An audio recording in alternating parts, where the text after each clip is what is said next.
Саламатсыздар ма 9 сынып оқушылары? Алгебра пәнінен 4-ші тоқсанға арналған ТЖБ тапсырмасының жалпы нұсқасын талдайтын боламыз.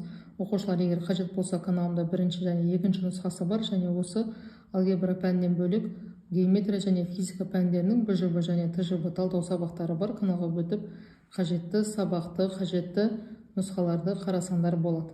Ал енді оқушылар, бұл ТЖБ-да 7 тапсырма беріледі, және 7 тапсырма түгел орындалған жағдайда 20 балл қойылады. Бірінші тапсырма: барабан 8 тең секторға бөлінген. 1, 2, 3, 4, 5, 6, 7, 8 секторға бөлінген. Әр секторда 1, 2, 3 және 4 сандары жазылған.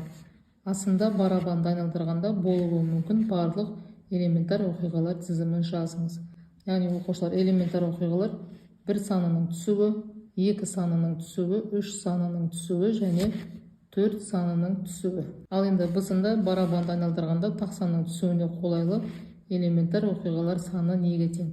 Тақсаны мінеки 1, 3, 1, 1, 3. Сонда 1, 2, 3, 4, 5 болады. Келесі оқушылар, екінші тапсырмада себетте 10 ақ, 7 қызыл және 3 көк шар жатыр. Кездейсоқ таңдалып алынған бір шардың асында қызыл болу, ал бысында ақ болмауының ықтималдылығын табыңыз. Оқушылар, ең әуелі барлық шарларды қосамыз.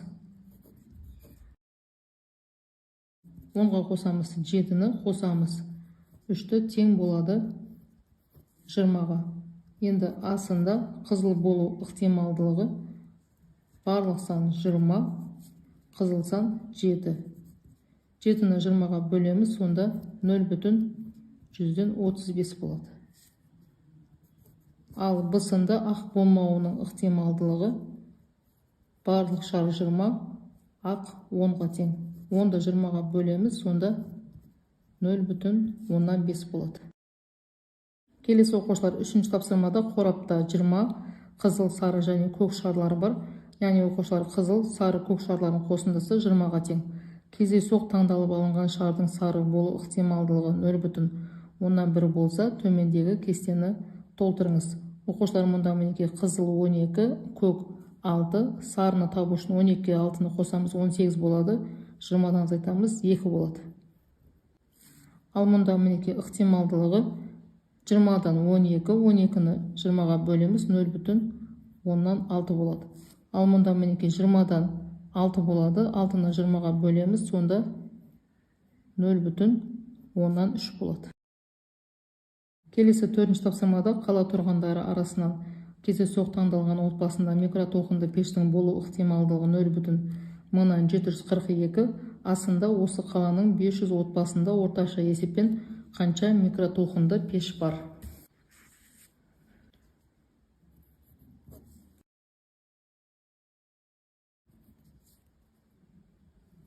Ол үшін оқушылар, x-ті бөлеміз 500-ге тең болады. Ықтималдылығы мінеки 0,742 деп аламыз. Микротолқынды пештің санын анықтау үшін 500-ді көбейтеміз, 0,742-ге тең болады 371-ге.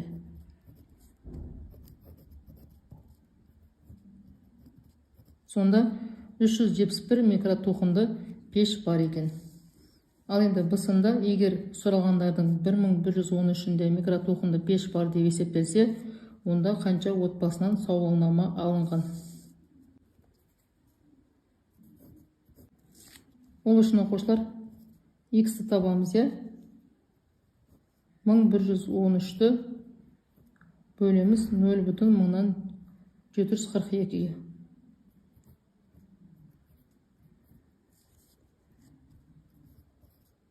Сонда тең болады 1500-ге. 4-ші тапсырманың бысында жауабы 1500 сауалнама алынған. Келесі 5-ші тапсырмада ауа райының салдарынан телефон сымының 30 метр мен 70 метр аралығында ақау пайда болды. Бұл ақаудың 45 метр мен 50 метр арасында болу ықтималдылығы неге тең? Ол үшін оқушылар, үлкен L-ді табамыз. Ол үшін 70 метрден азайтамыз, 30 метрді, тең болады 40 метрге. Енді келесі кіші L-ді табатын болсақ, 50 метрден азайтамыз 45 метрді тең болады 5 метрге.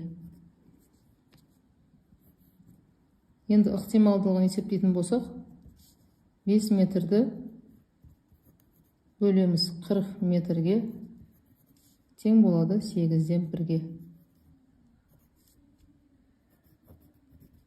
Сонда ықтималдылығы 8-ден 1-ге тең екен. Келесі 6-шы тапсырма, есептеңіз.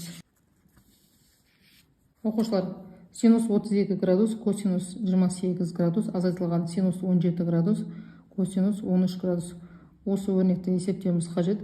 Синус 32 градус, косинус 28 градус тең болады 2-ден 1, синус 60 градус қосылған синус 4 градусқа. Ал мұндағы өрнек тең болады 2-ден 1, синус 30 градус пен синус 4 градустың қосындысына. Ал енді оқушылар орнына қоятын болсақ, мінекей 2-ден 1 синус 60 қосылған синус 4, азайтылған 2-ден 1 синус 30 қосылған синус 4 болады. Енді жақшаны ашатын болсақ, 2-ден 1 синус 60 градустағы мәні 2-ден төбірасты 3 болады. Мына өрнекті сойып жазамыз, яғни 2-ден 1-ге көбейтеміз синус 4 градусты. Ары қарай минус 2-ден 1-ді көбейтеміз, синус 30 градустағы мәні 2-ден 1-ге тең. Минус 2-ден 1-ді көбейтеміз мына өрнекке. Сонда оқушылар, мына өрнек толығымен қысқарады. Сонда бізде қалады мұндағы 2-ден 1 мен 2-ден 1 ортақ көбейгішті жақшаның сыртына шығарамыз. Сонда жақшаның ішінде мына өрнек қалады. Енді жақшаны ашатын болсақ, 4-тен төбірасты 3 азайтылған 1 болады. Сонда оқушылар, мына өрнекті бұлай есептеп шығарамыз. Енді соңғы тапсырма, тепе теңдікті дәлелдеңіз. Оқушылар, мына өрнекті есептей келе мәні мына өрнекке тең болатынын дәлелдеуіміз қажет. Косинус альфа минус косинус бетаның квадраты минус синус альфа минус синус бетаның квадраты тең болады. Оқушылар, мінекей мына өрнекте бізде мына өрнек шығады. Ал келесі синус альфа минус синус бетаның квадраты тең болады мына өрнекке. Енді жақшаны ашатын болсақ, яғни мына өрнекті квадраттаған кезде мінекей мына өрнек шығады. Ал бізде мына жақшаны ашқан кезде мінекей мына өрнекке айналады. Енді осы жерден қысқартатын қысқартып, ары қарай ықшамдаған кезде мінекей минус 4 синус квадрат альфа минус бета бөлінген 2 косинус альфа қосылған бета болады. Мінекей осылай тепе теңдік дәлелденді деп алсақ болады.